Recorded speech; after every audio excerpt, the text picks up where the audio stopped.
maal jette mee sagaraa meetira sidii qotatanii bishaan abbaa ajaa'ibu rabbi namoo nama kana dhiisee jira wallaahi yaa rabbi biyya keenya irratti bishaan kanatti baas kunoo har'aan tana obboleessa kiyyataa Haji Muhammad Abdullee wajjin haala kanaaniin bishaan Haroomaa irratti argama hordoftoota dhaggeeffattoota keenya lafa duraan goggooydee dachii taate rabbina haala kana kunoo kan namni duraan kuduraa fi muduraa waa hunda facaafachaa ture ammas akkasumallee bishaan kanarratti bakka bishaan jiru kanarra manallee ijaarrachaa turan kunoo har'aan tana rabbiin bishaan guddaa kana deebisee bishaan guddaa kanaan nama hundallee kaasee kunoo magaalaallee choli galchee namoota naannoo kana hunda jiran isaanillee coccofee jira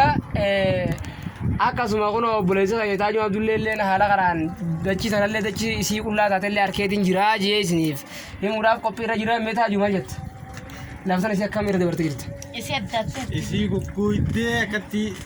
dhoqqeen babbaqaitee jirtuun keessa deemee jira miila.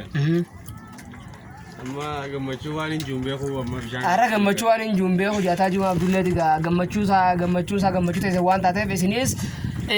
asumaan onlaayinaa irraa nu daawwachaa waliin gammadaa isiniin jenna maashaallah jazaakumullahu khairan wajjin jiraadha.